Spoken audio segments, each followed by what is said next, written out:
같이 천천히 함께 말씀을 읽겠습니다. 읽으실 때 그 의미를 생각하면서 읽으면 좋겠습니다. 형제들아, 하나님께서 마게도냐 교회들에게 주신 은혜를 우리가 너희에게 알리노니 환난의 많은 시련 가운데서 그들의 넘치는 기쁨과 극심한 가난이 그들의 풍성한 연보를 넘치도록 하게 하였느니라.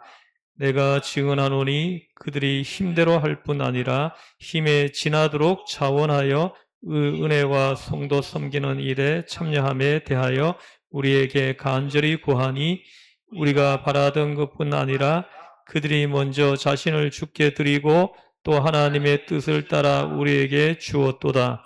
그러므로 우리가 디도를 권하여 그가 이미 너희 가운데서 시작하였은즉 이 은혜를 그대로 성취하게 하라 하였노라.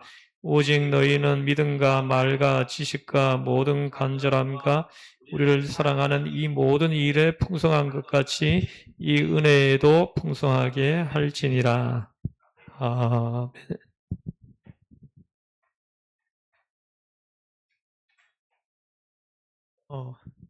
오늘은 연보는 은혜이다, 이 주제를 가지고 공부하겠는데요. 자, 고린도후서는 13장으로 기록되어 있는데 한번 각 장의 주요 내용 한 개씩만 해보죠. 1장은 위로죠. 위로, 예, 아멘, 성령으로 보증하셨느니라. 보증으로 성령을 주셨느니라. 그 다음에 2장은 그리스도의 향기죠. 그리고 눈물로 쓴 편지. 이 편지를 내가 눈물을 흘리며 이 편지를 쓰고 있다. 그 다음에 3장은 너희는 그리스도의 편지이다. 그리고 영광, 그리고 수건이 아직까지 벗어지지 않았다. 그 다음에 4장은 질그릇인데 우리 인생은 질그릇이다, 이렇게 말씀합니다. 질그릇인데 우리 믿는 사람은, 예수님을 영접한 사람은 보배를 담은 질그릇이다, 이렇게 말씀했죠. 그죠? 세상 사람들하고 차이는 뭐냐? 보배가 있느냐 없느냐. 질그릇인 건 똑같아요. 세상 사람들과 우리 믿는 사람들이 질그릇이다 함에 있어서는 똑같은데, 근데 그 안에 보배가 들어있느냐 들어있지 않느냐, 이것이 세상 사람들과 그 믿는 사람들을 갈라놓는다는 거죠. 그다음 여기 질그릇. 그다음에 5장은 우리 인생은 장막집이다. 우리 이 육신을 장막집이다. 이 육신이 무너지면, 우리가 죽으면, 이런 말이죠. 장막집이 무너지면 우리를 위해 예비되어 있는 하늘의 신령한 집이 우리를 위해서 기다리고 있다. 이건 구원받은 사람들에게만 해당되는 거예요. 구원받은 사람들은 이 육신의 장막이 무너지는 순간 우리를 위하여, 구원받은 나를 위하여 예비된 하늘의 그 신령한 집이 있다고 이렇게 말씀하죠. 그리고 여기 하나 더 한다면 화목하게 하는 직분, 우리를 향해 가지고 너희는 화목하게 하는 직분을 받은 사람이다. 피스메이커라는 거예요. 피스메이커. 우리 딸 이름이 하평인데 이 하평이가 피스메이커라는 뜻이에요. 피스메이커. 화목을 만드는 사람들, 화목을 만드는 사람이에요. 여러분, 어디를 가더라도 화목이 만들어집니까? 여러분이 가면 사람들이 막 불행해해요. 근데 여러분이 들어가면 그곳이 나는 너무 행복해, 이렇게 사람들이 바뀌어집니까? 그분들은 이 화목하게 하는 직분을 잘 수행한 사람들이라는 거예요. 그래서 저와 여러분들은 어딜 가도 어떤 곳에 가도 그곳이 화목하게 되어야 된다는 거예요. 예. 정말 원망해대면서 사는 사람들 속에 들어가면 그분들이 감사를 해요. 어느 날부터 내가 들어가고 난 다음에 어느 순간부터 감사하네요. 그 입술에서 감사가 나오네요. 할렐루야. 바로 이런 사람이 바로 화목하게 하는 직분을 받은 사람이다. 이게 5장 내용이에요. 5장에는 2개 화목하게 하는 직분, 그 다음에 6장은 은혜의 시대. 지금은 은혜 받을 때라는 거예요. 은혜의 시대. 은혜도 받을 때가 있어요. 아무에게나 어느 때나 주어지는 게 아니라는 거예요. 이따 여기 연보에도 기회가 있어요. 기회가 있습니다. 아무에게나 어느 때나 주어지는 게 아니라는 거죠. 다시 말하면 우리가 은혜도 기회가 있다는 거죠. 이 복음이 우리한테 계속 전해지는 게 아니에요. 기회가 주어질 때가 있다는 거죠. 그때 복음을 영접해야 된다는 거예요. 근데 그 기회를 놓쳐버리면은, 우리가 죽을 때까지 그 기회가 다시 안 올 수도 있다는 거죠. 굉장히 중요한 부분이죠. 보라, 지금은 은혜의 시대이다 하고 선포합니다. 지금 이제 은혜 받을 때라는 거죠. 그 다음에 7장은 뭡니까? 디도. 디도가 와서 기쁜 소식을 전해주고, 그리고 하나님 앞에 기뻐하고 감사하는 내용입니다. 자, 그래서 오늘 이제 8장은 연보예요. 9장까지 이게 이제 이어지는데, 자, 오늘은 연보는 은혜이다. 이 주제를 가지고 공부를 하겠습니다. 그리고 연보하고 헌금, 헌금은 이렇게 차이가 있어요. 연보하고 헌금은 같은 게 아닙니다. 이 차이점을 제가 먼저 좀 설명해 드리겠습니다. 이 연보하고 헌금은 차이가 있는데, 여러분, 헌금은 어떤 거예요? 헌금에 대해서 이렇게 좀 정확하게 설명하실 수 있는 분이 있을까요? 헌금이 무엇이냐 하고 물으면, 어, 어, 예. 네, 그때 11조를 제정하신 하나님의 의도를 제가 설명해 드릴 때 말씀드린 걸 지금 말씀하셨는데, 어, 그거는 이제, 그것은 예배를 설명할 때, 어, 그 말씀은 적용되는 거고, 그럼 헌금이 뭐냐? 헌금이 뭐냐 할 때는 좀 설명이 좀 달라져야 됩니다. 이 헌금은 뭐냐? 이 옛날로 말하면은, 구약 시대로 말을 하면은 소와 양을 드리는 거예요. 소와 양을 하나님 앞에 내어놓는 겁니다. 드리는 거예요. 우리의 몸과 마음을 하나님께 바치고, 하나님께 바치는 마음으로 하나님 앞에 드리는 돈, 이것이 헌금이라는 거죠. 이 예배 시간에 마음을 바친다는 뜻으로 바치는 거예요. 그래서 예배 시간에 우리가 헌금이 준비되어 있지 않으면은 그 예배는 우리가 성경적 원리로 보면, 예배 원리로 보면 무효가 됩니다. 무효가 되는 거예요. 우리가 구약 시대의 예배로 본다 그러면은 예물을 들고 오지 않으면 그 예배는 성사가 안 되죠. 그죠? 예물이 반드시 준비돼야 되는 거예요. 그래서 그 액수가 중요한 것이 아니고, 그 마음으로 준비된 예물이 있느냐 없느냐, 이것이 이제 그 예배를 예배되게 할 수 있고, 예배가 아니게 할 수 있다, 이겁니다.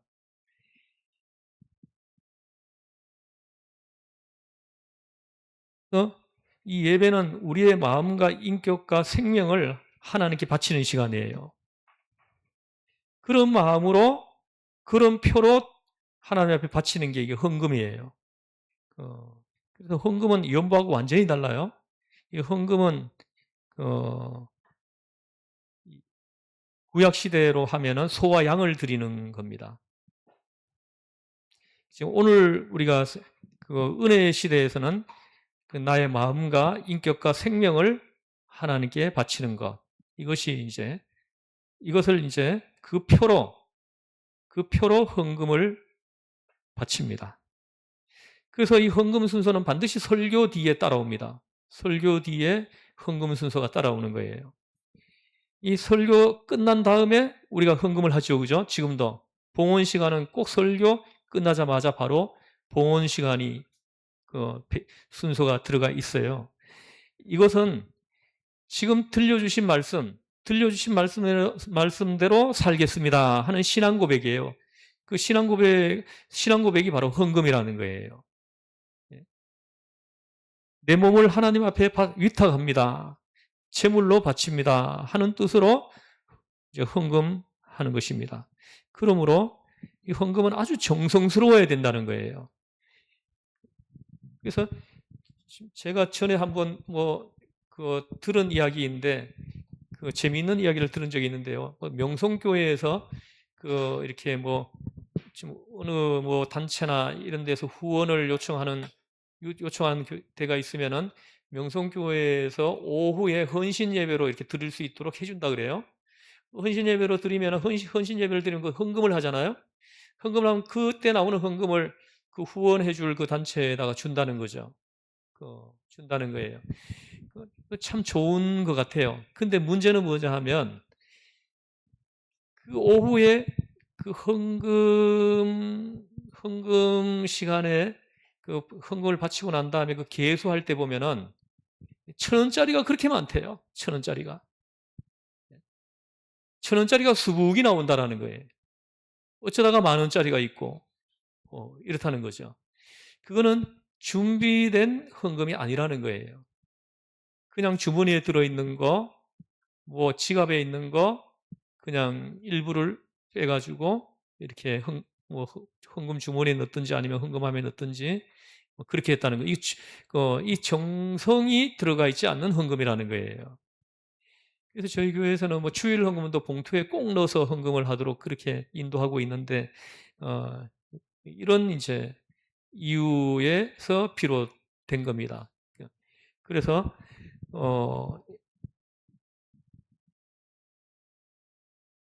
요즘은 거지들한테도 1,000원 주면은 인상 찌푸립니다. 인상을 찌푸려요. 근데 헌금 그걸 함을 열어보면 1,000원짜리가 수북하다는 거예요. 그 얘기를 내 신대원 동기가 그 명성교회 부목사로 부교육자로 이렇게 사역을 할 때 제가 언젠가 한번 만나가지고 커피를 한잔 하는데 그런 이야기를 들려주더라고요. 그래서 성도들이 드리는 헌금이 이런 헌금이다 하면서 얘기를 해주더라는 거예요. 오늘 여기 고린도후서 8장 9장에 나와 있는 헌금의 원리로 보면 그 헌금은 무효입니다. 하나님 앞에 올라가지 않는 헌금이에요. 그러니까 설교가 끝난 다음에 봉헌 순서를 이렇게 넣는 것도 이제 방금 들려주신 그 말씀대로 살겠습니다. 이 신앙 고백입니다. 이 신앙 고백. 이 신앙 고백으로 드리는 것이 헌금이라는 거죠. 내 몸을 하나님 앞에 위탁합니다. 제물로 바칩니다. 하는 뜻으로 하나님 앞에 드리는 것이 헌금이다. 그러므로 아주 정성스러워야 된다는 것입니다. 마음이 담겨야 한다는 것입니다. 진실이 거룩함이 거기에 담겨야 헌금이다. 이럽니다. 이게 헌금이에요. 그럼 연보는 뭐냐? 연보는 모금하는 거예요. 모금 헌금을 하는 겁니다. 모금 헌금을 후원하기 위해 가지고 어디 후원하기 위해서 누구 구제하기 위해 가지고 목적을 정해 두고는 이렇게 모금하는 헌금이에요. 모금하는 것입니다. 이 오늘 본문은 분명히 연보에 대해서 말씀하고 있는데요. 그래서 이 연보가 뭔지 좀 오늘 1시간 동안 이제 설명을 하려고 합니다. 연보를 할 때는 이는 전혀 모르는 사람들을 돕는 일입니다. 그냥 우리가 있잖아요. 가능하면은 내가 이제 내 이웃 중에 어려운 사람이 있으면 직접 도울 수도 있어요. 그러나 이렇게 교회를 통해서 돕는 것, 이것이 성도의 지혜로움입니다. 내가 직접 할 수도 있어요. 얼마든지 경우에 따라서 직접 할 수도 있는데 오늘 고린도후서 8장의 연보의 원리대로 본다면은 내가 연보하는 것이 누구에게 전해지는지 몰라야 돼요. 내가 헌금을 했습니다. 근데 이 헌금이 누구한테 전해지는지 몰라요. 이게 연보예요. 그래서 내가 직접 하게 되면 이거 기억하거든요. 제가 누구한테 얼마를 했다, 얼마를 줬다, 이게 기억을 해가지고, 이게, 이 고린도후서 이 연보의 원리를 보면은 이것은 생명책에 기록되지 않습니다. 그, 천국에 기록되지 않는다라는 게 하는 나라에. 자기 의가 이렇게 만들어질 수 있는 아주 위험한 일들이라는 거예요. 그래서 내가 직접 할 수 있어. 교회를 안 믿는 사람한테 할 때는 직접 할 수도 있는데 하고는 잊어버려야 됩니다. 그걸 기억하면 안 돼요. 누구한테 했는지 몰라야 돼. 그 마태복음 25장에도 보면은 그 예수님이 양과 염소 비유를 얘기하면서 선을 그어놓고 의인은 오른쪽에, 죄인은 왼쪽에 갈라 세우죠, 그죠? 근데 왼쪽에 서 있는 사람과 오른쪽에 서 있는 사람의 그 특징이 뭐예요? 왼쪽에 서 있는 사람들은 다 기억해요. 다 기억해요. 그 읽어보세요. 우리가 뭐도 하고, 뭐도 하고, 뭐도 하고, 주의 이름으로 뭐도 하고, 주의 이름으로 뭐도 하고 했는데 왜 우리를 왼쪽에 세웠습니까? 이렇게 얘기를 합니다. 근데 오른쪽에 서 있는 사람들은 우리가 언제 주님이 목마를 때 마실 걸 드렸고, 배고플 때 먹을 걸 드렸습니까? 몰라요. 기억을 못 합니다. 이게 이제 왼쪽과 오른쪽에 서 있는 사람들에게 있는 차이점이라는 거죠. 교회를 통해서 하면은 내가 누구한테 전해지는지 모릅니다. 내가 한 그 연보가 누구한테 가는지 몰라요. 그래서 이게 상급이 되는 거예요. 그래서 우리가 이제 추수감사절에는 꼭 쌀 나누기를 합니다. 우리가 지금 15년째 지금 하고 있어요. 그 작년에도 159포대를 여기 우리 교회가 서 있는 이 대야동 주민센터에다가 이걸 보내줬어요. 대야동에 있는 한부모 가정에 한 포대씩 좀 이렇게 나누어 주라고. 그렇게 해가지고 159포대를 지난해 2년 전에는 176포대인가 그렇게 했죠. 그리고 또 어딥니까? 저기까지 해가지고 뭐 220포대까지 나눈 적도 있죠. 한 3년 전인가 4년 전에는. 진짜 우리 교회 같은 이 작은 규모에서 엄청나게 많이 한 거예요. 많이 한 건데, 그러니까 우리가 근데 주민센터에서 이걸 이제 나눠주는 거예요. 우리는 그래서 이게 누구한테 가는지 몰라. 저도 모릅니다. 우리 교회는 주민센터에다가 이걸 갖다 줄 뿐이에요. 그 주민센터에서 파악을 해가지고 나눠주는 거예요. 한부모 가정, 자녀가 있는 한부모 가정에 나누었다. 근데 이 한부모가 있는 가정이 그렇게 많은 줄 몰랐습니다. 예. 독거노인한테 하려고 했습니다. 지난해에는 독거노인 가정에 한 포대씩 나눠주기를 하려고 했는데, 독거노인 가정이 우리 대야동에 몇 가정이 있습니까? 하고 파악을 좀 해달라고 했는데, 1000가정이 넘는데, 1000가정이. 그래가지고 우리 교회 혼자 힘으로는 이게 다 한 포대씩 못 나눠주는 거예요. 그래서 저 아래에 있는 그 뭡니까? 서울숲 교회, 우리 교단 교회를 해가지고 그 목사님도 내가 또 잘 알아가지고 내가 전화를 한번 걸어가지고 목사님, 우리 교회가 원래 이게 대하동에 있는 독거노인 가정에 쌀 한 포대씩을 나누되 햅쌀 10kg짜리 한 포대씩을 나누어 주려고 하는데 1000가정이 넘는다고 하는데 우리 교회 혼자로서는 다 감당이 안 되니까 두 개 교회에서 연합해서 하면 어떻겠냐 하고 내가 제안을 했어요. 그랬더니 그분이 그 목사님이 얘기하더라고요. 제가 혼자서 결정 못하고 당회를 해가지고 의논해가지고 결정해서 연락을 주겠다. 이렇게 하더니 단 한 번도 전화가 없어요. 예. 그럼 안 된다, 안 되면 안 된다. 해가지고 전화를 알려주기라도 해야 되잖아요. 그죠? 근데 그 전화 한 통도 없더라고요. 그래서 이게 쉬운 일이 아니라는 걸 제가 말씀드리는 거예요. 이 일을 하는 거 쉬운 일이 아니라는 걸 말씀드리는 거예요. 그래서 우리 이게 대화동에 이걸 나눠주는 거는 우리가 레위기 19장과 신명기 24장에 보면은 그 이삭 죽기가 있어요. 이삭을 밤 모퉁이에 그 이삭을 다 베지 말라고, 밤 모퉁이에 있는 곡식을 다 베지 말고 좀 남겨두라. 그리고 곡식을 이제 추수하면서 다 알뜰히 줍지 말고 좀 이렇게 흘리면서 하라고 이렇게 얘기를 합니다. 이제 그게 뭐냐 하면은 그렇게 해서 농사가 없는 사람, 토지가 없는 사람들이 그걸 이제 주워 가지고 그걸 가지고 겨울을 날 수 있도록 하라는 거예요. 그 말은 뭡니까? 굶어 죽는 사람이 없게 하라는 거예요. 그래서 굶어 죽는 사람이 있다면 너 공동체에다가 내가 책임을 묻겠다. 이거예요. 그래서 그 우리 교회가 이제 대야동에 1차적으로 나눕니다. 전에는 뭐 저기 어디입니까? 정심 도시락을 그 노숙자들에게 나눠주는 사역을 하는 교회에 우리 교회가 쌀을 50포대 이렇게 좀 후원해서 보내주고 이렇게 외부로 보내기도 하지만은 가능하면은 요 대야동에 있는 분들한테 나눠주려고 하는 것이 그 이유예요. 우리 교회가 세워져 있는 적어도 이 지역에는 쌀 사는 것 때문에 고민하는 사람, 힘들어하는 사람은 있게 해서는 안 된다. 이것이 하나님이 우리 교회를 향해서 바라는 마음이다. 이걸 제가 이제 이걸 어느 날 깨달았어요. 그래서 이제 그렇게 합니다. 올해도 이제 추수감사절 날 또 할 건데 그때 이제 주민센터 그 담당 직원이 있어요. 직원을 만나가지고 내가 그 대상을 정할 거예요.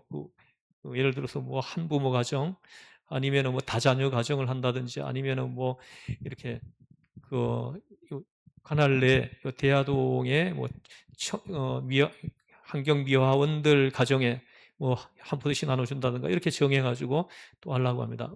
그래서 원래 여러분들 조금 요 뒤에 좀 나옵니다. 연보를 어떻게 해야 되는지 그도 나오는데 성경에 나와 있는 대로 우리는 해야 돼요. 그냥 내 있는 데서 그냥 일부를 그냥 이렇게 하는 것이 아니라 힘을 다해 해야 됩니다. 힘을 다해 해야 그게 하나님 앞에 올라가는 거가 된다라는 거예요. 이따 내가 좀 설명을 하겠습니다. 이게 연보라는 거죠. 그래서 연보를 할 때는 이는 전혀 모르는 사람들을 돕는 일이라는 거예요. 내가 누구한테 이걸 줬다, 이걸 알게 되면은 있잖아요. 이것이 이제 하늘나라에 이게 기록이 삭제될 수 있어요. 제가 성경을 연구하니까 그걸 이제 제가 알게 되었어요. 예수님도 보세요. 뭡니까? 마태복음 6장에 보면 구제하는 방법이 나오잖아요. 예수님의 구제 방법이 뭐죠? 어떻게 하는 거예요? 예수님의 구제 방법. 바로 그겁니다. 왼손이 하는 것을 오른손이 모르게 하라.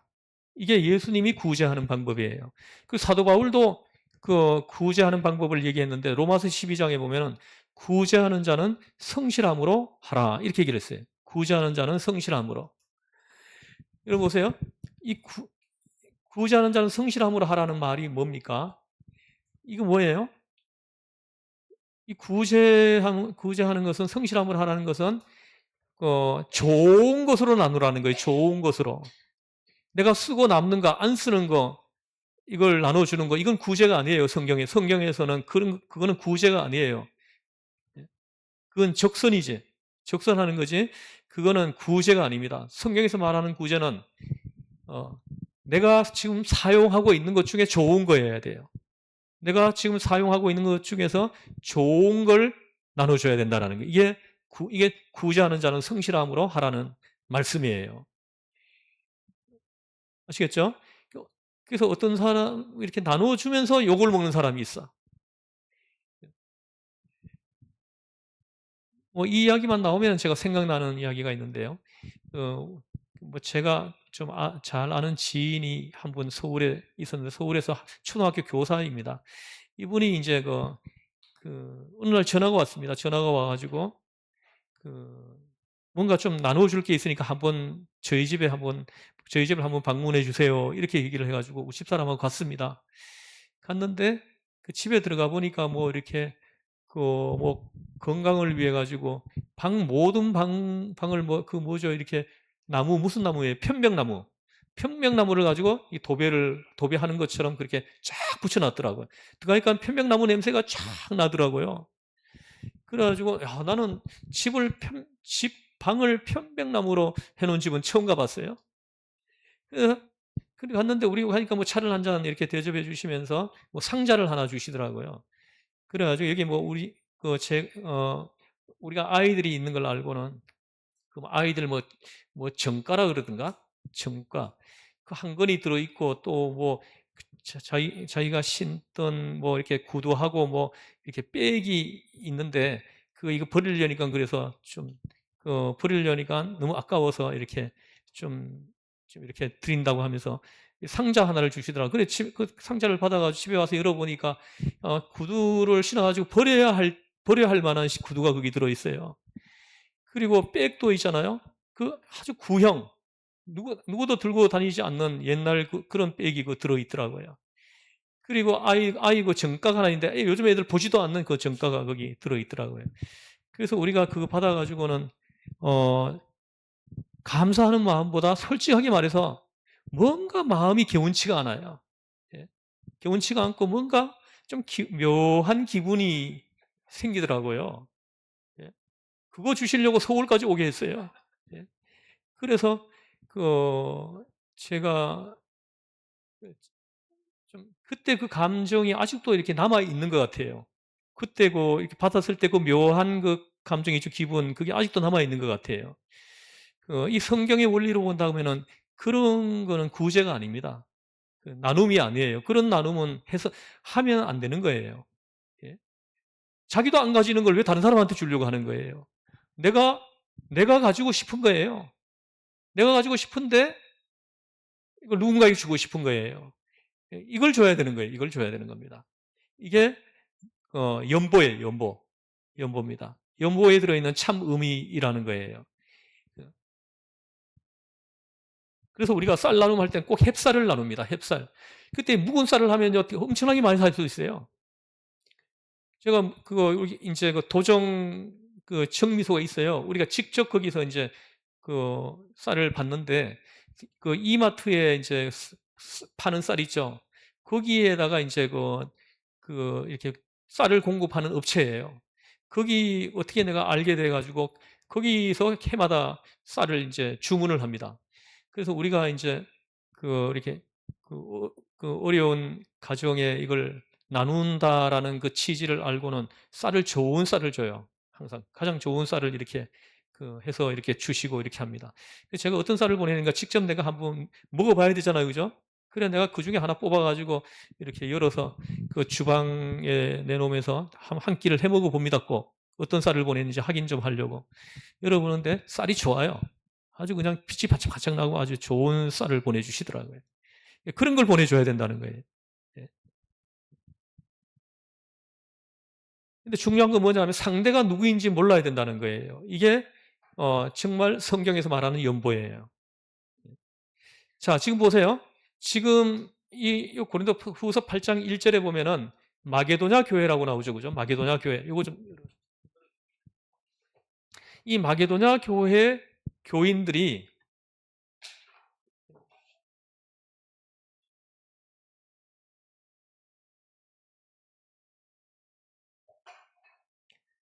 지금 마게도냐 교회 교인들이 지금 연보를 하는 거예요. 자, 지난주에 제가 공부를 했죠. 공부를 했는데 이 연보를 제일 먼저 한 사람들이 누구예요? 고린도 교인들입니다. 예루살렘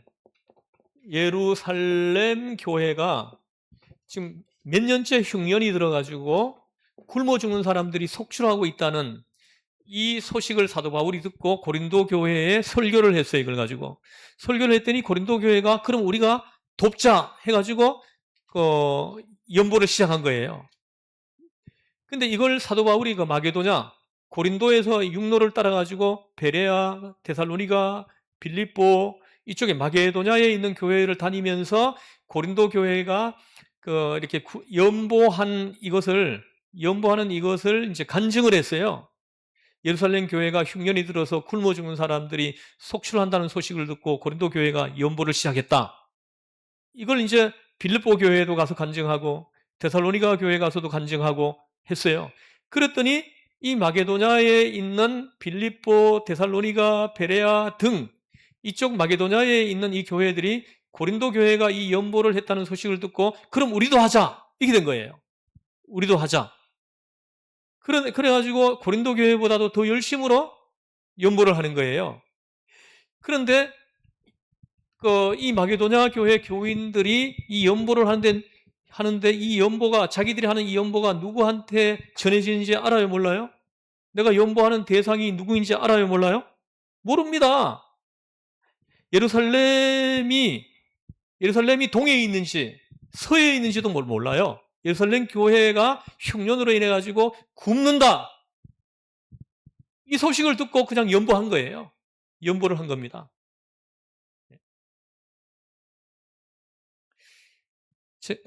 저에게 성경을 배운 그 목사님들 중에 선교사님으로 가신 분들이 많은데, 그 중에 한 분이 아프리카의 뭔가 부룬디라는 나라에 가가지고 지금 선교하시는 분인데, 목회를 아주 잘하고 있습니다. 선교를 잘하고 있는데, 그쪽에 그 물 부족이 심하대요. 그래가지고 뭐 우물 하나 가지고 동네 사람들이 다 이렇게 먹어야 된다라는 거예요. 그러니까 이제 샘이 그냥 너무 부족한 거예요. 그래서 비가 오고 나면은 그 길에 고여 있는 물을 떠가지고 와서 가라앉혀 가지고는 이렇게 식수로도 쓰고 막 요리하는 데 쓰고 이렇게 한다는 거예요. 그래가지고 샘 파주기 운동을 한다는 거예요. 샘 파주기 운동을 한다는 거예요. 그래서 샘을 하나 파주는데, 우물 하나 파주는데 얼마 드느냐 물어봤더니 1,000만 원이면은 우물 하나를 파준대요.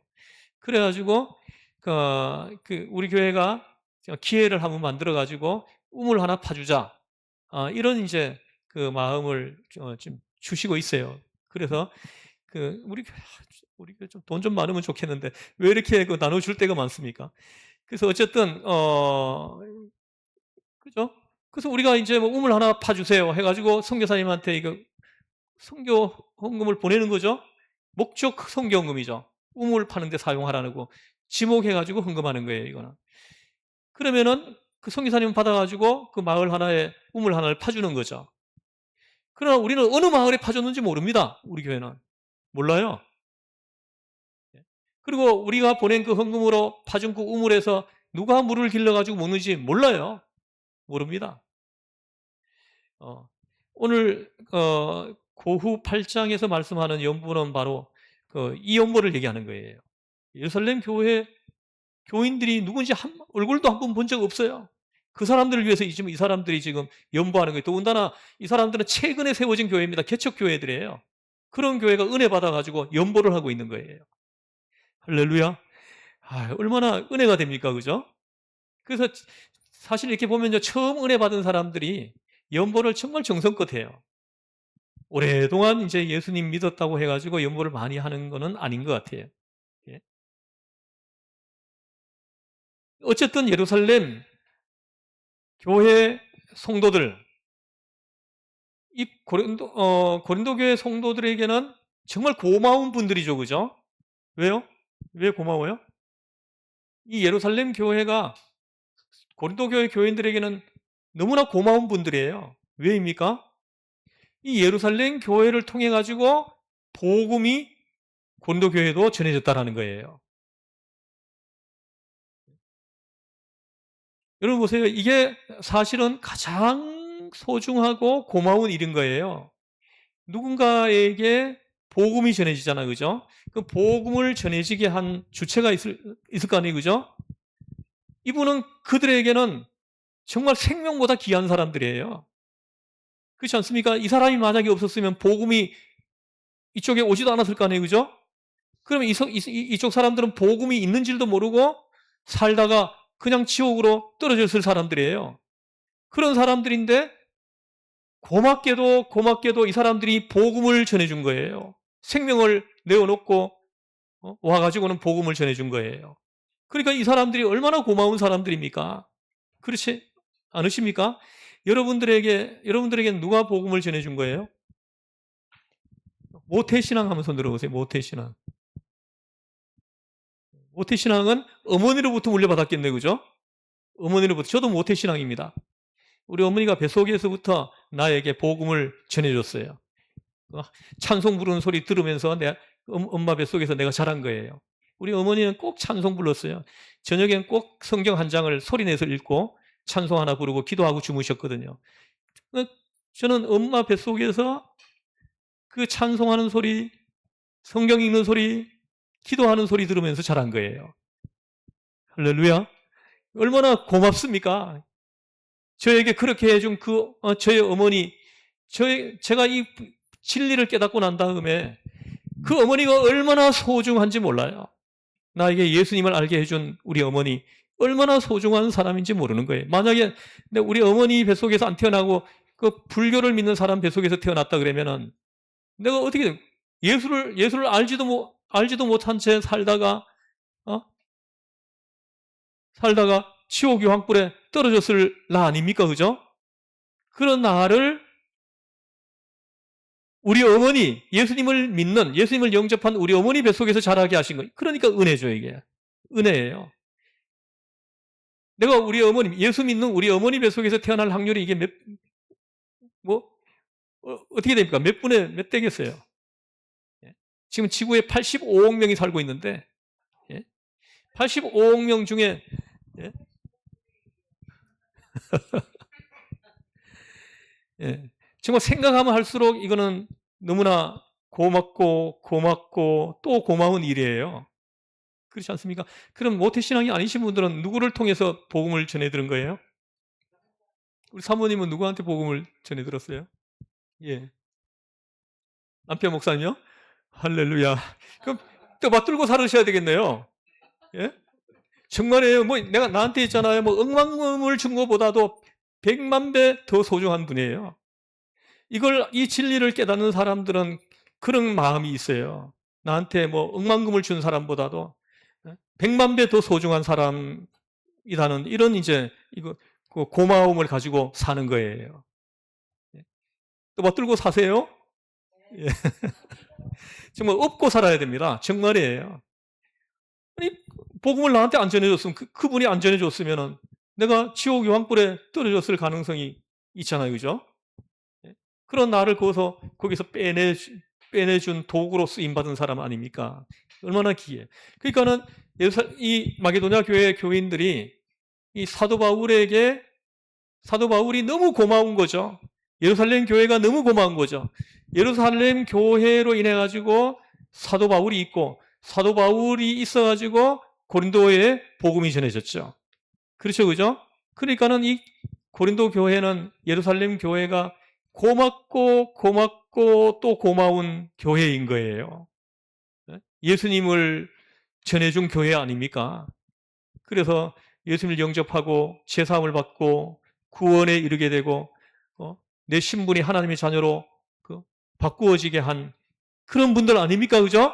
그런 분들이 지금 현재 몇 년째 흉년이 들어가지고 굶어 죽는다는 소리를 들으니까는 이분들이 어떤 마음이겠어요? 그죠? 눈물을 흘리며 연보를 하겠죠. 그죠? 그래서 사도 바울이 이 연보를 누군가에게 좀 배달하라고 이렇게 시킨 거 아니고 본인이 직접 들고 예루살렘 교회로 갑니다. 이건 너무너무 고마운 헌금인 거예요. 소중한 헌금인 거예요. 직접 예루살렘 교회를 방문해 가지고 그리고는 이 헌금이 어떤 헌금이라는 것을 간증하고 그리고 예루살렘 교회에 이 헌금을 들여서 굶는 사람이 없게 하도록 이런 조치를 하겠다는 거죠. 이게 이제 이 3차 선교여행을 사도 바울은 에베소에서 했습니다. 에베소에서 3년을 머물면서 에베소 교회를 세운 거예요. 에베소에 있는 7교회를 세운 거예요, 그때. 그래서 지금 터키죠, 그죠? 터키에 있는 7교회. 7교회를 3차 선교여행 시에 세운 교회들인 거예요. 그래서 3차 선교여행을 마치고는 사도 바울이 곧장 예루살렘으로 가지 않고 로마로 가지 않고 고린도로 간 거예요. 읽어보시면은. 고린도로 가가지고 고린도 교회가 한 이 연보를 받아가지고는 육로를 거쳐가지고 마게도냐 교회 성도들이 한 헌금을 다 모아가지고 예루살렘으로 간 거예요. 그래서 21장에 그래서 예루살렘에 갔다가 거기서 체포되는 거예요. 그래서 사도 바울과 함께한 동역자들이 예루살렘에 가지 말라고 그렇게 말립니다. 예루살렘에 가면 틀림없이 체포되고 아가보라는 사람이 예언까지 하잖아요. 그죠? 허리띠를 하나 들고는 이 허리띠의 임자가 예루살렘에 가면은 체포되어서 감옥에 갇힐 거다. 이걸 예언하잖아요. 그죠? 21장에 보면 사도행전 21장에 보면 나옵니다. 자기가 체포되어 가지고 죽을 수 있다는 걸 알면서도 굳이 가는 이유가 뭐냐 하면은 이 너무너무 소중한 연보이기 때문에 자기가 직접 들고 가서 선교 보고를 하고 예루살렘 교회에 전달하고 싶었기 때문이에요. 실제로 그렇게 가가지고는 체포되어서 감옥에 2년 동안 갇혀 있습니다. 갇혀 있다가 로마로 압송되어 가지고 와서 가이사에게 재판을 받죠. 이렇게 되는 거예요. 그래서 지금 이 고린도 교회 교인들에게는 예루살렘의 교인들이 너무너무 고마운 분들인 거예요. 자기들에게 복음이 오게 한 귀한 분들이거든요. 예.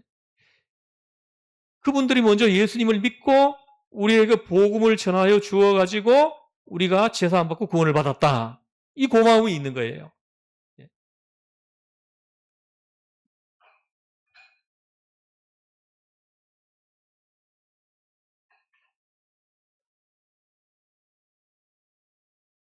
그래서 지금 흉년이 들어서 고생을 하는 그분들을 우리가 도와야 되겠다. 그런 마음뿐인 거예요. 그러니까 아주 그리스도의 사랑 안에서 신앙적으로 지금 이 연보를 하는 거예요. 다른 어떤 사심 이런 거 하나도 없어요. 오직 이 마음으로 하는 거예요. 그 복음을 전해준 나에게 복음이 전해지게 한 그분들이 너무 소중해. 그분들이 지금 어려움을 당하고 있는 거예요. 그래서 그 도와야 되겠다는 마음으로 꽉 찬 거예요, 마음속에. 그래서 연보를 하는데 여기 보세요. 1절에 보면은 2절에 보면은 환난의 많은 시련 가운데서 그들의 넘치는 기쁨과 극심한 가난이 그들의 풍성한 연보를 넘치도록 하였느니라. 할렐루야. 이들이 넉넉한 데서 한 거 아니에요. 극심한 가난. 예? 하루에 그 두 끼를 먹고 지내고 있는데 한 끼를 안 먹으면서 헌금한 거예요. 그 한 끼를 내놓은 거예요. 예? 지금 마게도냐 교회 교인들이 한 연보가 바로 이런 연보예요. 이런 연보가 하늘에 올라간다라는 거예요. 예? 그러니까 이런 마음으로 하나님 앞에 연보했기 때문에 가서 인사를 받을 것도 없어요. 그리고 감사장을 받을 것도 없습니다. 오직 그리스도의 마음으로 저들을 사랑하고 저들을 돕는 것입니다. 예. 사실 그리고 보면은 이렇게 이렇게 막 이 단체들이 후원을 하면 막 그걸 많이 떠벌려요. 떠벌려가지고 막 신문에 나고 막 이렇게 하는데 이 성경으로 보면은 사실은 그거는 무효가 되는 거예요. 우리 교회에서 쌀 나누기를 하는데 이게 어느 날 보니까 시흥의 지역 신문에 막 쫙 난 거예요. 나는 몰랐는데 누가 그걸 보고는 나한테 왔어요. 그 내가 그 주민센터에 전화를 해가지고 확인을 해봤습니다. 어떻게 해가지고 여기 이 신문에 우리 교회가 쌀 나눈 이것이 보도되었습니까? 하고 내가 물어봤어요. 물어봤더니 주민센터에서 이런 귀한 일을 한 곳이 있으면은 이걸 이렇게 의무적으로 알린다는군요. 그 어디에다가 이렇게 올리도록 돼 있대요. 그러면 거기에 그 시청 어디에 올리는 데가 있대요. 그 홈페이지에. 그리고 거기다 이 좋은 소식을 올려놓으면은 그 신문 기자들이 거기에서 보고 좋은 기사가 될 만한 것이 있으면 내려가지고 그걸 보도를 한다라는 거예요. 그래서 주민센터에서도 이걸 해달라고 한 것이 아니고 그냥 올려놨을 뿐인데 기자들이 그걸 보고는 이렇게 보도를 했다라는 거예요. 그래서 제가 누구한테 듣고는 내가 인터넷 검색을 해보니까 우리 교회가 뭐 쌀 나누는 이야기가 막 뜨더라고요. 그래서 제가 내가 의도하지 않게 그렇게 된 거예요. 예.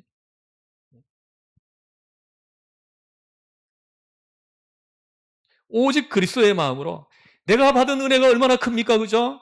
내가 그리스도를 통해서 받은 그 은혜가 얼마나 큽니까? 제사함의 은혜를 받았습니다. 구원의 은혜를 받았습니다. 내가 하나님의 자녀로 신분이 바뀌어졌습니다. 할렐루야. 얼마나 큰 은혜를 받았어요. 예?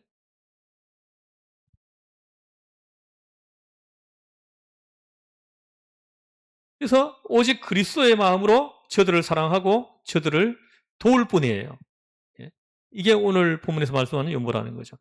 또 하나의 이유가 있다면 이 고린도 교회가 이 연보를 하게 된 또 하나의 이유가 있다 그러면은 바울의 메시지를 듣고 바울을 믿고 바울의 뜻을 받아들인 결과물이에요. 이 바울이 고린도 교회 설교했죠. 지금 예루살렘 교회가 몇 년째 흉년이 들어가지고 굶는 사람들이 속출하고 있다. 그러니까 너희가 그 저들을 통해서 복음을 받지 않았느냐? 우리에게 복음을 전해준 고마운 사람들이다. 너희들이 연보해가지고 저들을 도우면 좋겠다 하고 이 설교를 했겠죠. 이 메시지를 듣고 그리고 바울이 전한 그 메시지를 듣고 그 말을 믿고 그리고 바울의 뜻을 받아들인 거예요. 이 바울의 뜻은 뭐냐면 예루살렘 교회를 좀 도우면 좋겠다.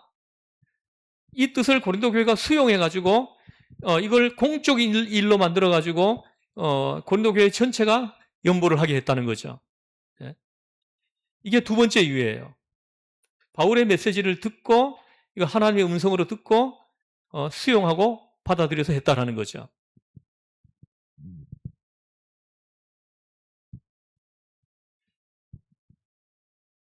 그리고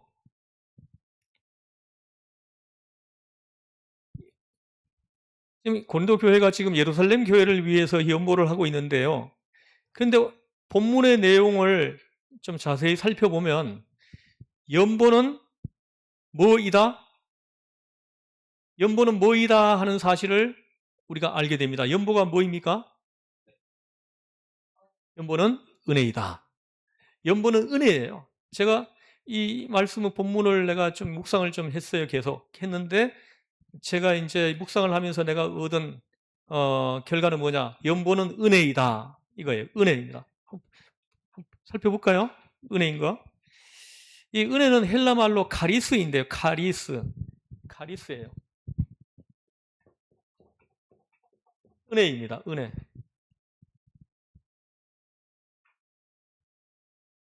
그러니까 연보 자체가 은혜라는 거예요. 여러분들이 연보를 했다는 그 자체가 은혜라는 거예요. 이거 아무나 하는 거 아닙니다. 이 연보는 아무나 하는 것이 아니에요.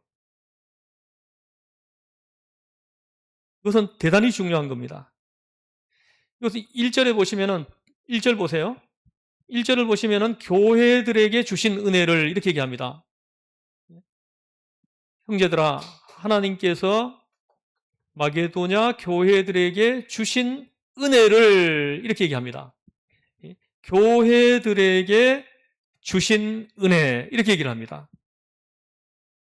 이 고린도 교회만이 아니라 마게도냐 지역에 있는 여러 교회가 이 은혜를 받고 연보를 하였다 하는 것입니다. 이렇게 다른 교회의 사례를 들어가지고 지금 격동시키는 거예요. 건면을 하는 겁니다. 그래서 고린도 교회 사람들도 다시 우리도 해야겠다 하는 마음을 일으키도록 하는 거예요. 제가 지난주에 했죠, 그죠? 고린도 교회가 처음 시작했지만 이 연보를 처음 시작한 교회는 고린도 교회예요. 그래 거기서 이제 이렇게 도전을 받아가지고 마게도냐 교회들이 또 연보를 하기 시작한 거예요. 근데 고린도 교회가 연보를 하다가 도중에 중단을 했습니다. 은혜가 식었어요. 식어가지고 좀 하다가는 그냥 멈춰진 거예요.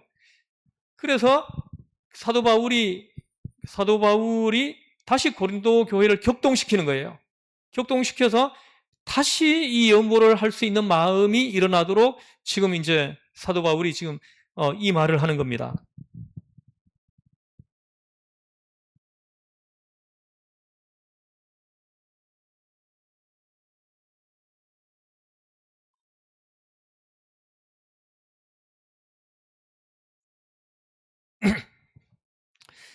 근데 있잖아요. 이 은혜는 있잖아요. 곧 기회입니다. 기회가 은혜예요. 아무 때나 줄 수 있는 게 아닙니다. 우리가 막 주고 싶다 그래가지고 줄 수 있는 게 아니에요. 이 주는 것도 기회가 있어요. 가난한 사람이 있어야 주죠. 내가 줄 만한 사람이 있어야 주는 것이지 아무 때나 줄 수 있는 것이 아니라는 겁니다. 제가 전에 한번 신문을 유튜브를 봤나 거기 보니까 영국의 엘리자베스 여왕의 남편의 생활을 이렇게 다룬 다큐 비슷한 그런 거였는데 보니까 그걸 보면서 야 세상에서 가장 불쌍한 남자가 저 남자구나 이런 생각을 했어요. 우리가 볼 때는 야, 저 남자는 진짜 복도 받았다. 복도 많이 받았다. 이렇게 하지만 제가 볼 때는 세상에서 제일 불쌍한 남자가 저 남자다. 이런 생각을 해본 적이 있습니다. 왜입니까? 이 사람은 줄 사람이 없어. 줄 사람이 없습니다. 자기 부인한테 뭘 주고 싶어도 줄 게 있어야 되죠. 다 가지고 있는데. 그죠? 다 가지고 있는 그 사람한테 뭘 줍니까? 그죠? 이 다이아몬드도 있잖아요. 전 세계에서 가장 큰 다이아몬드를 갖고 있는 사람이 그 여왕이래요. 그 여왕이 전 세계에서 가장 큰 다이아몬드, 가장 비싼 다이아몬드를 그 여왕이 가지고 있었대요. 그런 사람에게 뭘 줍니까? 어떤 걸 줘도 그 사람을 기쁘게 할 수 있겠어요? 정말로 이렇게 등록금이 없어가지고 대학을 포기해야 되나 말아야 되나 이런 사람한테 한 학기 등록금을 봉투에 넣어서 한번 줘보세요. 그럼 받는 그 사람이 어떻겠습니까? 마음이. 얼마나 기쁘겠어요. 그죠? 여러분 주변에 대학교 다니는 청년이 있으면 좀 장학금 좀 넣어주세요. 여러분 주변에 대학 다니는 그 청년들이 계속 있는 거 아니에요. 계속 있는 거 아닙니다. 이 기회가 은혜임을 알아야 돼요. 그래서 여러분 그 돈을 뭐 가지고 갈 거예요? 좀 주세요. 주변에 있잖아요. 그러면 내 자산이 줄어들어야 되는데 내 체험으로는 안 줄어듭니다. 저의 체험으로는 안 줄어들어요. 계속 그 자리를 메워주신다니까요. 내가 나누어 주면은 없어져야 되는데 줄어들어야 되는데 안 없어진다니까요. 자산이 안 줄어든다니까요. 제가 성경을 내가 연구해 보니까 이 부자가 되는 원리입니다. 이것이 이 부자가 되려면 나눠줘야 돼요. 자꾸 씨를 뿌려야 됩니다. 씨도 안 뿌리는데 뭐 나중에 거기서 나올 게 뭐가 있어요? 자꾸 나눠주는 거예요. 예. 제가 뭐 이 이야기만 나오면은 내가 좀 생각나는 거 있는데 그 제가 아는 그 사모님이신데 그분이 그 남편이 그 목사 안수 받자마자 교회를 개척했는데 개척하고 한 달 만에 교통사고를 당해가지고 식물인간이 됐습니다. 남편 목사님이. 근데 지금 현재 이분이 지금도 생존해 있는데 지금 38년째 지금 그 식물인간으로 지금 현재 생존해 있어요. 생존해 있습니다.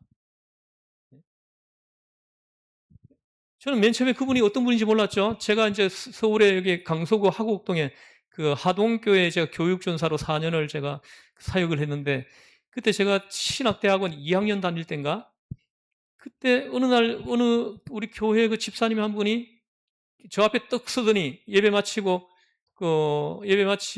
내가 이제 그 1층 로비로 이렇게 내려오는데 저 앞에 떡 서더니 전사님 저 잠깐만 뵙지요 이러는 거예요. 제가 따라갔더니 사람이 없는 대로 저를 데려가시더니 봉투를 하나 꺼내주시는 거예요. 이게 뭡니까? 그랬더니 전사님 그동안 제가 그 전사님 그 신학대학원 다니고 있다는 걸 내가 알면서 그 등록금을 한번 드려야 되는데 지금까지 좀 이게 기회가 안 만들어져 가지고 못했는데 이번에 이제 내가 조금 마련했다고 하면서 등록금 내는데 좀 보태십시오 하면서 봉투를 주고 얼른 싹 가버리시는 거예요. 내가 다시 되돌려줄 여지도 없이 그냥 가버리셨어요. 내가 누군지도 모르겠어요. 그래가지고 제가 이제 교회 사무실로 가가지고 그 부목사님 한 분한테 그 교회 수첩이 있잖아요. 수첩을 열어보니까 그분 얼굴이 거기 있더라고요. 근데 이분이 어떤 분이십니까? 하고 물어봤더니 그 부목사님이 설명하기를 이분이 아까 말씀드린 대로 남편이 목사님이셨는데 개척해가지고 한 달 만에 교통사고를 당해가지고 식물인간이 돼서 지금까지 지금 누워 있다는 거예요. 그래서 이 사모님이 그 목욕탕에 때를 미는 일을 한다는 거예요. 때를 미는 일을. 때를 미는 일을 하시면서 모은 돈, 또 자녀가 2명이 있어요. 자녀 2명이 자녀를 키우면서 거기서도 또 이렇게 따로 떼어가지고 모아가지고 그 이렇게 신학대학교 다니는 사람들한테 장학금으로 준 거예요. 근데 저는 저에게만 준 줄 알았는데 아니에요. 나중에 알고 보니까 많은 분들한테 줬어. 그분이. 많은 분들한테 줬어요. 그래서 나중에 알고 보니까 그 아드님이 나한테 와 성경을 배웠습니다. 근데 저는 그때 내가 이제 뭐 개척교회를 하면서 회비를 받았었는데 그 아들한테는 회비를 하나도 안 받았죠. 내가 받은 것이 얼마나 큰데. 근데 그때 그분한테 받은 걸 가지고 내가 가서 봉투를 열어보니까 100만 원이 거기 들어있더라고요. 그 100만 원을 나한테 주려면 몇 명의 떼를 밀어야 됩니까? 예? 몇 명의 떼를 밀어야 돼요. 그걸 나한테 넣어줬어요. 예?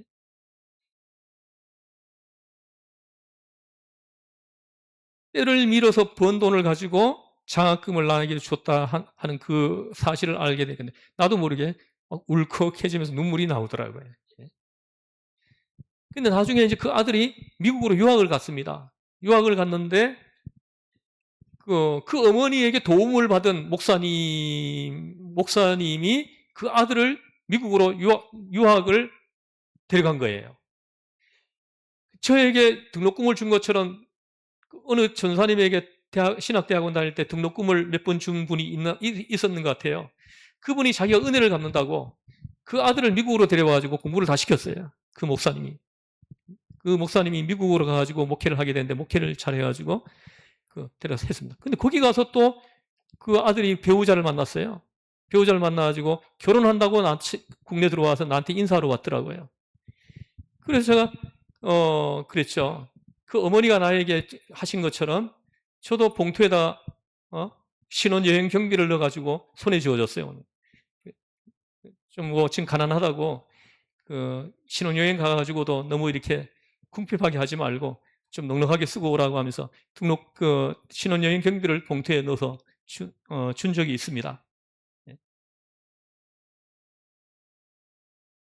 그 어머니가 베풀었는데 그 아들이 다 혜택을 보고 있어요. 근데 이게 있잖아요. 이게 연보는요, 이런 놀라운 게 있어요. 그 자손들에게까지 이어진다라는 거예요. 자손들에게까지 이게 복이 이어진다라는 거예요. 이게 자손들에게까지 이어지게 하는 것이 바로 이게 연보예요. 나누는 것입니다. 내줄 만한 사람이 있으면요, 얼른 내주세요. 이건 기회는 은혜입니다. 이게 우리가 이렇게 내어주는 것도 막 내주는 게 아니에요. 기회가 와야 내주는 거예요. 그 영국 여왕 그 남편은 주고 싶어도 줄 사람이 없는 거예요. 불쌍한 사람이죠. 줄 수 있다는 거, 이 기회가 주어진다는 거, 줄 수 있는 기회가 주어진다는 거, 이게 얼마나 큰 은혜임을 우리는 알아야 됩니다. 그런 의미에서 가난이라는 것이 마음을 주고받는 데에는 기가 막히게 좋은 기회입니다. 내 주변에 좀 가난한 사람이, 좀 도울 사람이 있다는 것은 정말로 기가 막히게 좋은 기회인 거예요.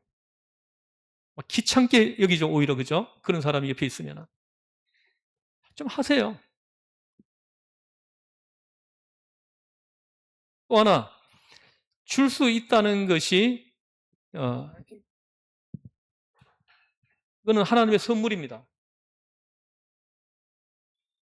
기회가 은혜이다. 또 하나는 줄 수 있다는 것이 선물이다. 여러분, 주는 자, 받는 자, 어느 쪽이면 더 좋겠습니까, 여러분? 주는 자이면 더 좋겠어요? 저는 받는 자이면 좋겠어요. 주는 자가 되길 다 원하죠, 그죠? 그렇지 않겠어요, 그죠? 그리고 여러분 받는 것도 여러분 좀 이렇게 누가 주면 받으세요. 그거 어떤 사람은요 굳이 안 받는 사람이 있어요. 굳이 여러분 받아가지고 있잖아요. 내가 뭐 나한테 넉넉하게 있으면 받아가지고 누구한테 또 주세요. 흘러보내면 되죠. 왜 그걸 하나님께서 주신 마음 주라는 마음을 주셨다 하면은 있잖아요. 그거는 그 사람이 준 게 아니고 하나님이 주신 거예요. 그럼 받아가지고 내가 충분히 있으면은 다른 사람한테 누군가에 또 보내면 되죠. 그죠? 선교사님한테 성경으로 보낼 수도 있고, 그때 또 올려주신 사람한테 보내주면 되는 거예요. 주면 받고, 또 있으면 나누고, 이렇게, 이거 받는다 그래가지고 내가 뭐 이렇게 그렇게 되는 거 아니에요.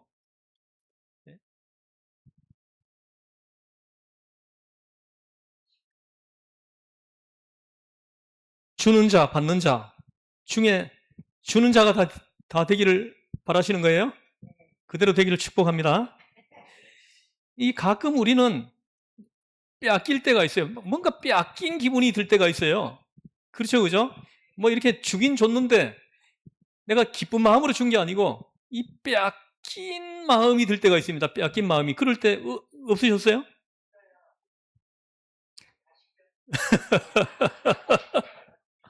아니, 어제 제가 우리 딸이 오늘 뭐 간호사를 하니까 애가 또 주일은 가능하면 예배 시간은 빼려고 이렇게 했는데 2달 동안에 한 번을 강제로 넣어놨어요.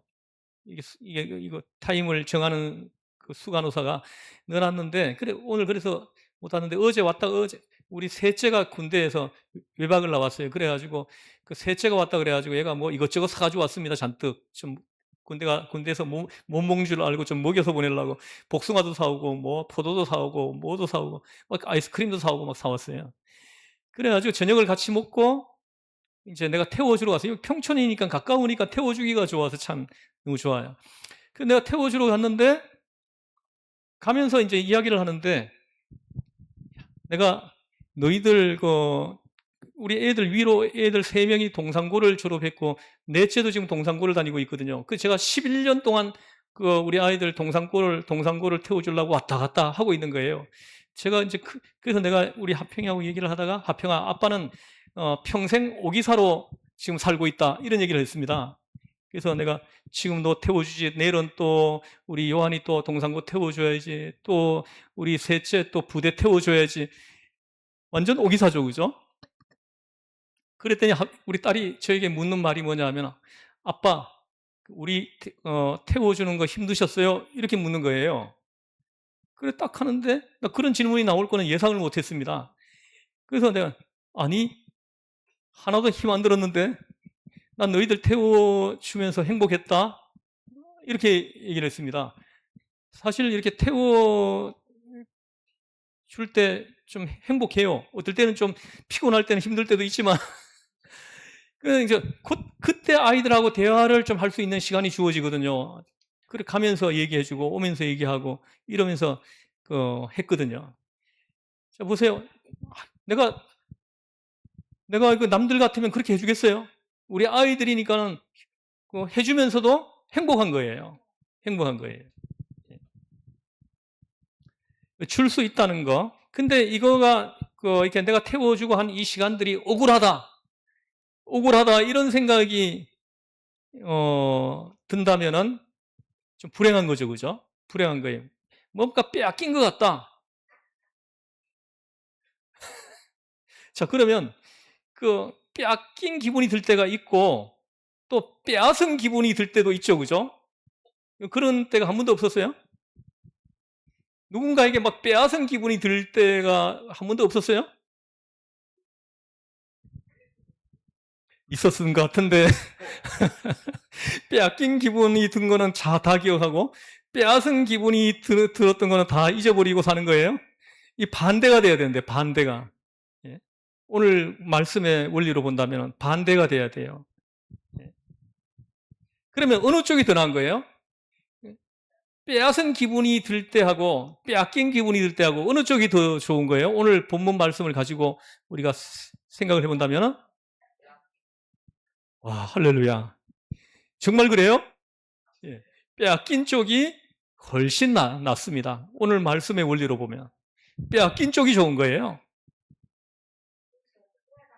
여러분, 빼앗기기를 추구합니다.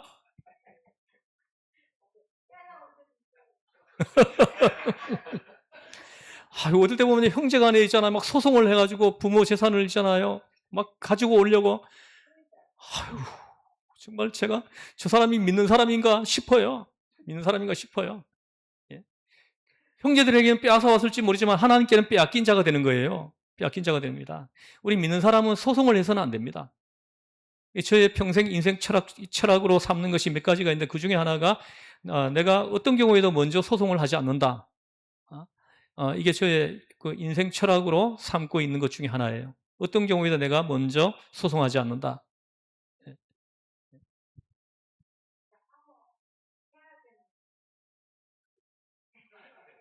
그래서 안 하는 게 좋습니다. 내가 손해보고 마는 게 좋아요. 예? 그게 왜 뭐냐면요. 내가 너에게 해준 것이 있는데, 너가 이따로 해도 되겠느냐 이런 감정이 사실 있는 거예요, 한쪽에. 그래서 사람들은 이 배은망덕한 놈아 이러는 거거든요. 그래서 우리 믿는 사람들은 배은망덕한 놈이라는 이런 단어를 절대 쓰면 안 돼요. 우리 믿는 사람은.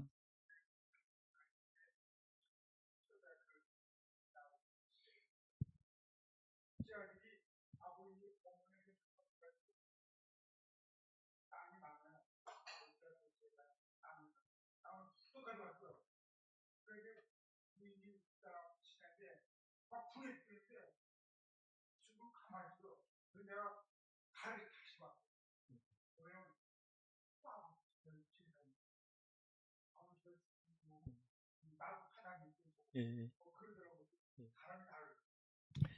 예, 하여튼 어쨌든 빼앗기는 것이 좋습니다. 우리가 성경을 보면은 빼앗기는 게 좋아요. 우리가 배은망덕한 놈 이런 말은 쓰지 마세요. 우리 믿는 사람들 그 말을 쓰면 절대 안 돼요. 왜입니까? 우리가 받은 것이 얼마나 더 큰데요. 우리가 그 제사함의 은혜를 받았죠. 구원의 은혜를 받았죠.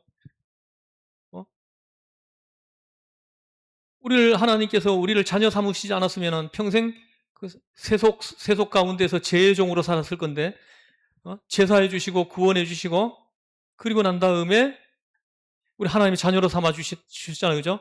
얼마나 큰 은혜를 받았습니까? 우리가 받은 것이 억만금 더 큰데 요 조금 있잖아요. 100만 원 때문에 이거 가지고 배은망덕한 놈 이러면은 이게 합당하냐 이거예요. 합당하냐 이겁니다. 그냥 빼앗기고 마는 것이 은혜입니다. 그리고 줄 수 있다는 것이 선물이다 했고요. 우리가 줄 수 있다는 것이 참 좋은 일입니다. 단 한 가지라도 줄 수 있다는 것이 너무나도 아름다운 일입니다. 축복이에요. 여러분, 줄 게 있어요. 줘보지 않아가지고는 있잖아요. 생각이 안 나요. 뭐라도 자꾸 주세요. 또 하나는 이제 여기 성경에 보면 극심한 가난에도 쪼들리면서도 넉넉한 마음으로 남에게 베풀었다 하는 것. 시간이 오늘 너무 많이 됐네요. 네. 네네.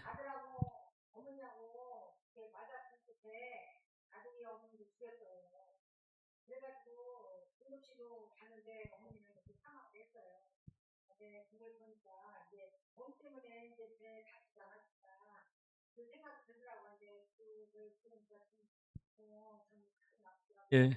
근데 그런 경우가 많이 있어요. 근데 그거는 이제,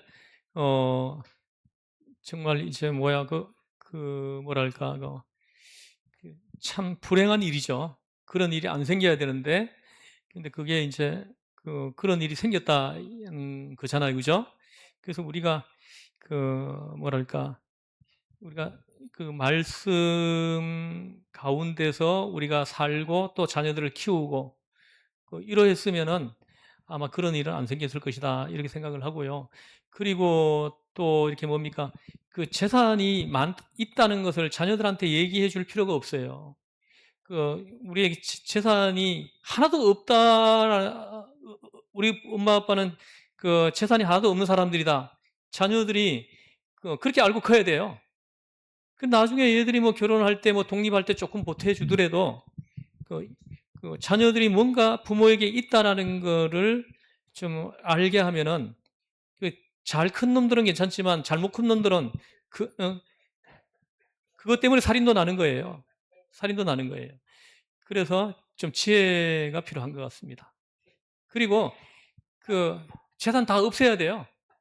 없애고 내가 살 집 있고 그리고 우리 65세 넘으면 연금 나오고 연금으로 매달 생활하면 되고 그 외에는 아무것도 없이 싹 없애버리세요. 예? 예, 싹 없애세요. 예? 예.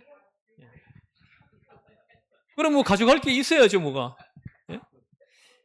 자, 다음 주에 자, 이 고린도 교회 교인들이 한 이 연보에 대해서 좀 더 깊이 얘기할게요. 여기 보니까는 이렇게 뭡니까? 극심한 가난 속에서도 했고, 그 다음에 힘의 진화도 했고, 또 3절에 보면 자원에서 했고, 그래서 요 부분들은 좀 더 설명이 좀 필요해요. 그래서 다음 주에 은혜 받기로 하겠습니다. 오늘 기도하고 오늘은 마치겠습니다. 하나님 아버지,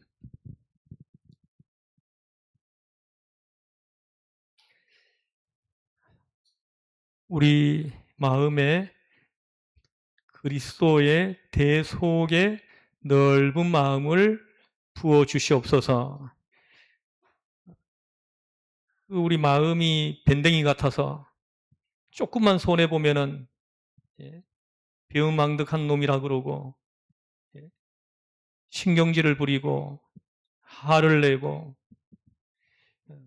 하나님 이제 이런 모든 좁은 것들은, 좋지 않은 것들은 성령의 불로 태워주시고 우리 안에 정결한 마음, 성결한 마음을 가득하게 하셔서 성령의 불로 우리 안에 가득 차게 하셔서 하나님이 원하시는 길을 따라갈 수 있도록 하나님 우리를 꼭 잡아 주시옵소서. 주님, 우리를 꼭 붙들고 우리를 안고 우리를 인도하여 주시옵소서. 오늘 이 말씀이 우리가 걸어가는 그 믿음의 길에 빛이 되게 해주시고 우리의 발에 등이 되게 하셔서 예수님을 바라보고 끝까지 잘 걸어갈 수 있도록 오늘 이 말씀이 우리의 삶의 능력이 되고 힘이 되고 믿음이 되게 하여 주시옵소서. 우리를 지혜서 구원하신 예수님의 이름으로 기도드리옵나이다. 아멘. 하늘에 계신 우리 아버지, 아버지의 이름을 거룩하게 하시며 아버지의 나라가 오게 하시며 아버지의 뜻이 하늘에서와 같이 땅에서 이루어지게 하소서. 오늘 우리에게 일용할 양식을 주시고 우리가 우리에게 잘못한 사람을 용서하여 준 것 같이 우리 죄를 용서하여 주시고 우리를 시험에 빠지지 않게 하시고 악에서 구하옵소서. 나라와 권능과 영광이 아버지께 영원히 있사옵나이다. 아멘. 할렐루야. 예. 이 날씨가 연일 무더운데 건강 잘 챙겨주시기 바랍니다.